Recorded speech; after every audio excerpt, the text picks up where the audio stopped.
Morning, guys. John here, guy that's been helping y'all with your insane Mofi antenna setups. Hey, I just wanted to point out a follow-up video of my status with the log periodics. I don't know if you can see them from that angle. There they are, way up there. So, yep. So basically, the performance on these are much better than the WIrings. Not a lot, but enough to notice. Normally I get 20 to 25 megabits during the day if I'm lucky. And with these log periodics, I'm getting a solid 30 to 40. So upload speed still sucks. But like I said, this is your, do you see my landscape here? I'm shooting through those trees, really tall pines and shit. So this is the best way to get internet when your house is in the sticks in the middle of nowhere, about 13 miles from the closest tower. So I just wanted to make this follow-on video to let you know the performance. I'll show you a speed test tracker of my last, I don't know, freaking 20 speed tests.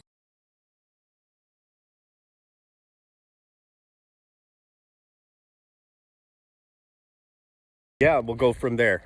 Hey, I just wanted to thank everybody for reaching out, following me, subscribing and all that shit, because I'm not a friggin' YouTuber. I'm not trying to be famous on here, but when I go on YouTube, I want to find shit that helps people, that works. I'm tired of all these fake ass videos. Hey, just $40 a month and you can have rural internet bullshit. Come on, man. So this is legit. Okay, guys, I'm in the military. I'm not an IT career fielder at all. I've just always kind of been tech savvy, I guess you would say. But the thing is helping people, okay? If y'all live in the sticks and your only options are satellite, Viasat, HughesNet, or if you have DSL, if you're lucky, if you got, anywhere between 1 and 10 megabits, I have 1.5 megabits of DSL with CenturyLink, $45 a month. That's fucking criminal. So, why do I pay for it? Because it's still internet. Believe it or not, it actually works. I can check email, do everything with it, even stream, even I could even play Call of Duty on it if nobody's on it. It literally has to be direct connected or Wi-Fi nearby to play with 1.5 megabits of speed. However, that's not functional for the entire family. I got 2 kids, they're teenagers. My wife and myself, we all like to stream, game. We're power users, go to school. I'm working on my personal trainer certification. I got to have freaking stable internet. And I'm not going to get subjected to Viasat. Hell is it? I can't angle this thing while I'm holding it. I'm not paying for satellite. I'm not getting throttled down after 25 megabits. I'm going to be honest, guys. I use 500 to 1,000 gigs a month. Okay, that's just regular usage. Like people in the city that use cable, Roadrunner, whatever the hell you call it, broadband. It's the same thing with LTE. LTE towers, providers, Verizon, AT&T, Sprint, T-Mobile, they don't allow you to just freaking consistently go and go and go. Even though it's capable of going, you got to think everybody else is using the towers. The more you bog it down, the more everybody else suffers. But I don't give up. So you do what you got to do to survive out here. Remember, guys, if you haven't seen my other videos, it tells you how to install these, how to do everything. Listen, at the top, you see the 2 log periodics. I bought on Amazon for 115 bucks, okay? You got to get 2 of them. You got to get the adapters to connect them to your cables.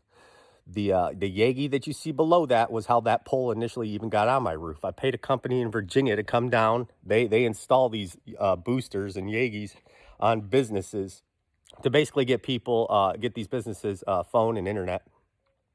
They don't do houses, but I paid them an arm and a leg. I think they charged me $100 an hour.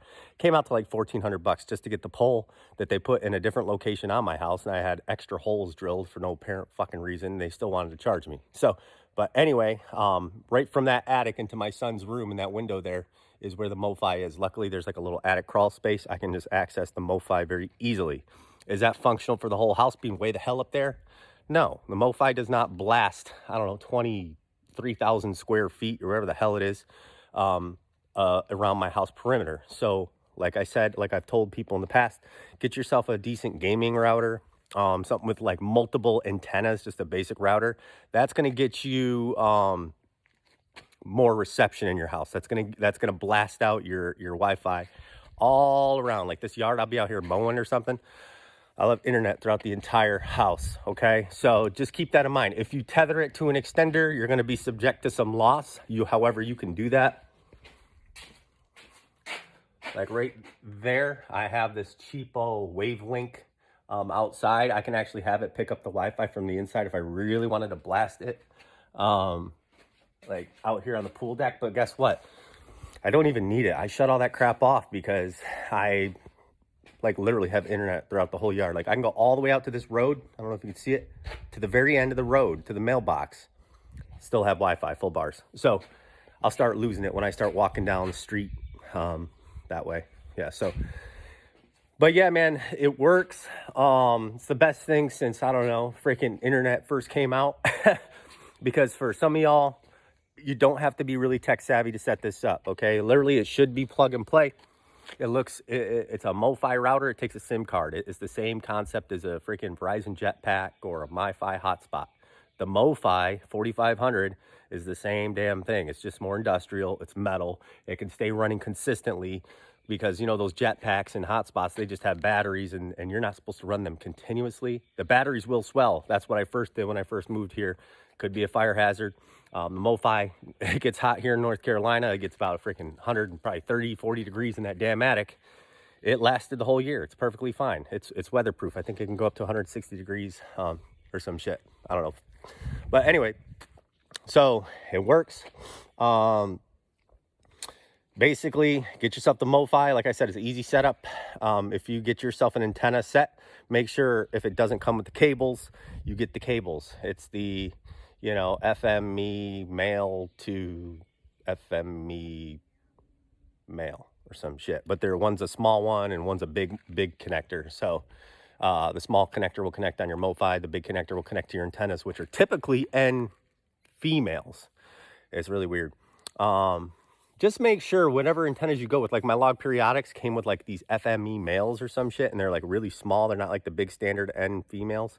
So I just had to buy a pack of adapters for like $6. If anybody needs the link, I can send it to you. If you're not sure what kind to get, tell me what you bought and I can try to help you locate it. I'm just basically doing these videos to help y'all out. Like I said, I just don't like people being subject to the system. And the system is bullshit. If CenturyLink has a hub, like a shack that's like 2 miles down the road, and it's a building, and you're telling me all you can run out here, you're already running a phone line out here, and all you can run is 1.5 megabits, go F yourself. I mean, come on, man. You can't upgrade that to 10 megabits, 20.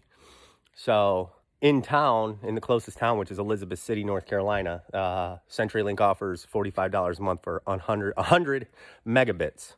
Okay, 100 for the same damn price that I'm paying for 1.5. Is that even legal? So just keep that in mind, guys. If you have a source of internet, I would try to grab it if you can direct connect anything, because with these towers, just like anything else, they can go bad. If it rains, if it snows, if the wind blows, guess what? You're going to lose reception, guys. You're going to lose a little bit. It's going to degrade some, okay? If I'm getting 40, it's going to be maybe 25, okay? So just keep that in mind. If you're getting 20, you might only have 6 to 10. But, hey, you could still run on 6 to 10. That's just from experience. So just keep it in mind. Just think of it as like if you had DirecTV like I do. You know, when a big storm comes through, you're going to lose kind of like your satellite for, you know, maybe 20 minutes to an hour, however, depending on how long the storm is. Same concept with these antennas, guys. So, but, hey, beggars can't be choosers, and like I said, that's why it's kind of good to have the backup. But hey, this is honest to God, all honesty. If you guys are seriously investing the money into this, I'm pretty sure you're not going to be disappointed. I have troubleshot half a dozen people now since I posted these last 3 videos a few weeks ago. Every one of them got it working, are happy customers. Every one of them. I always tell them to crawl, walk, run. You know, how close are you to the tower? You're 3 miles, 4 miles. Start with a Proxicast antenna. Get a cheaper antenna first.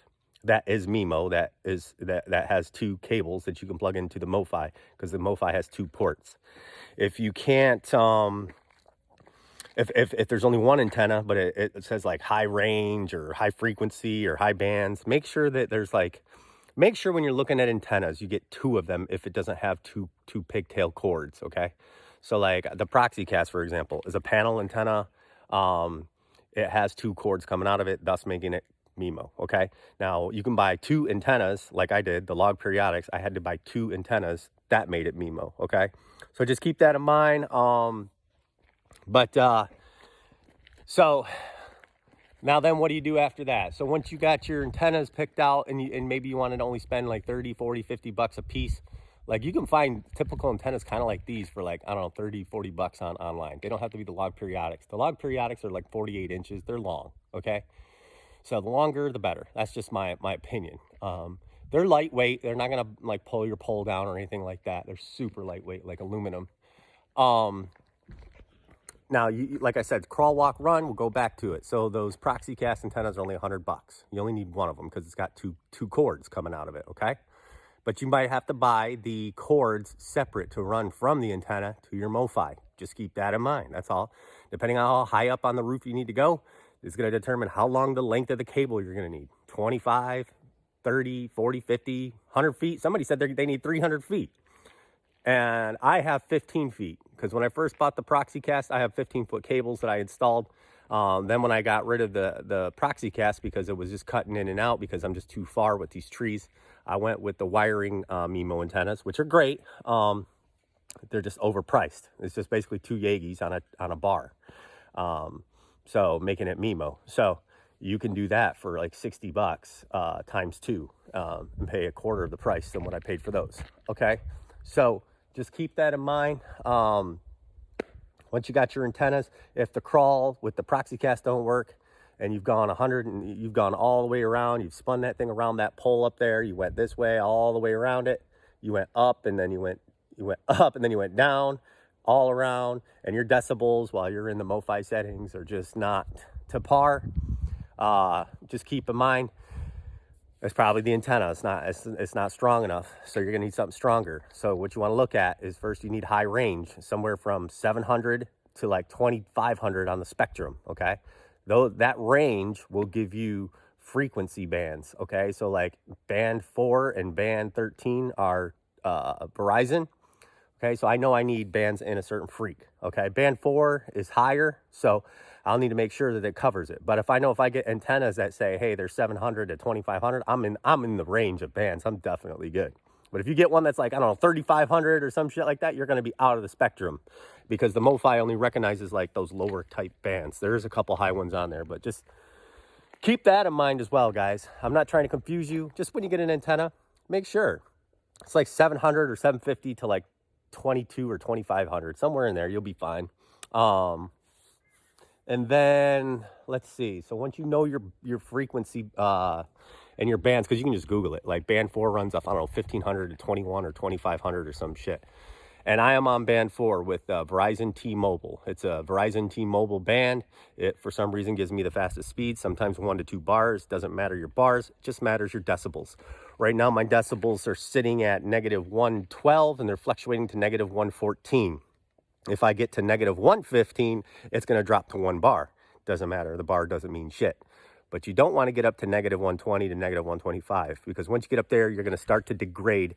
You're going to lose the signal, okay? If you notice you're losing internet and it shows X through your bars, that means that you have lost your signal, okay? So I was dealing with that a lot. So that's why I upgraded my antennas. So let's see. So now that you got the right antennas, so maybe you got a couple Yagis up there and you're getting it, but maybe your signal quality is not so good. Okay. So maybe you might want to try the log periodics or something similar, because they have 15 decibels improvement. When you see like a antenna that says 18 dBs or 15 dBs or 8 dBs, 5 dBs, each antenna is going to say something with dBs on it. Get the one with the highest number, okay? Because that means it's going to give you that much more gain, okay? So I'm getting 15 more decibels of gain, supposedly. So just keep that in mind as well. But like I said, make sure you're within that spectrum, like the frequency range of like 700 to like 2500. You know, I see they have these what the hell are they called? These grid type antennas. They look like satellite dishes kind of. You could get those too. They're like 250 to 275 bucks. You're gonna probably need 2 of them because each one is a high range, high frequency, just like these logs, but they're more like super directional, like super. So you gotta really dial them in.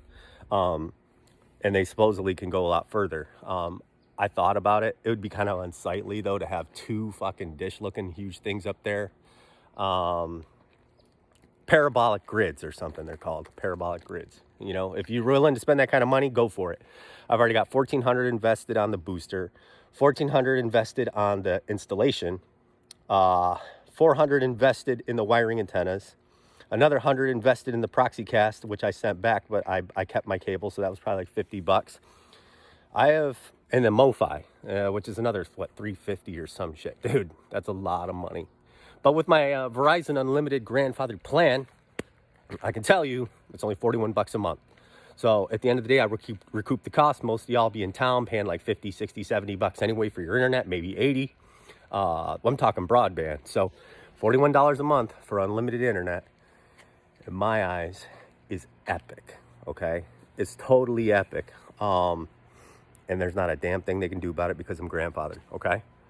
Sorry I look weird this morning. I like woke up, ate breakfast, and now I'm making you guys a video. And mainly the reason why I just made this video, guys, I just want to let you guys know this shit works. Put in the money. Like I tell people, if you can't afford the Mofi, get yourself a fucking Amazon credit card and make your 15, 20 bucks a month payment. Okay? If you can't drop 350 at once. Same thing for the antennas. If you can do everything through Amazon, I mean, just do it that way. You can go on eBay. You can find a used Mofi going for maybe like $250. So check eBay. You know, if you're a shop around kind of person. Yeah, man, just it's worth the investment because if you're here at your house for the long haul, you're gonna want to do it. I'm in the military. I'm moving this summer, and I did all this shit. Well, guess what? I'm just going to leave this setup here. I'm going to even leave my grandfather Verizon plan for whoever comes and rents my house. Why? Because I'm a hell of a nice guy. That's why. So whoever moves here is going to be thanking me for having freaking the fastest internet in this podunk town in North Carolina. Okay? So now that you got your antennas, you got your cables, you got your Mofi, you got your SIM, you put it all in, you plug and you play. After this video, I will put a troubleshoot link down in the description because we've had a couple people have issues with no internet showing up on their Mofi, but they have a couple bars with AT&T, which makes no sense in my eyes. I barely have 1 bar Verizon, and I can magnify that signal to give me 30, 40 megabits, okay? So there's no excuse. So we tested the antenna. We tried to put the panel antennas back on the Mofi just to make sure it wasn't the antenna, and it was the same thing. So it wasn't the antenna. We took the SIM out that he said he activated with AT&T. We put it in like an iPad or a phone to make sure that worked. He said it worked. He activated it that way. So make sure your SIMs are tied to a device, guys, with whatever carrier you're working with, like a hotspot, a phone, an IMEI, okay? Because like I'm telling you, like your freaking providers like AT&T or Verizon you can't just buy a SIM that's not activated and just plug it in the Mofi. You have to have it activated. Make a sub account, S-U-B. So it's separate from your normal, you know, Verizon or AT&T bill. That way, you know, that's your separate line for your freaking internet, okay? And then once you got that, once they activated your SIM, okay, or you can activate them yourself, apparently, I don't know.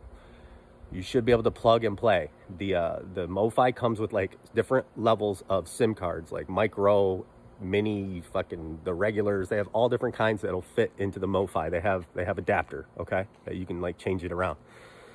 So make sure that's working. When you turn on your Mofi initially and you see that internet light come on the Mofi, you know that it has found bands. Sorry, that's the first thing you do. Once you have your antenna up there, but you're not sure how to get the best internet, the best speeds, hit your band scanner, see what bands are around you, okay? Like I get 2, 4, 5, and 13, I believe, okay?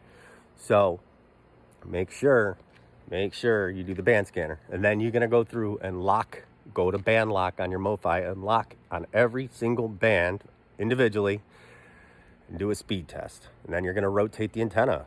Then you're going to do a speed test. You're going to rotate, speed test until you find out where's your strongest signal and where's your best speeds.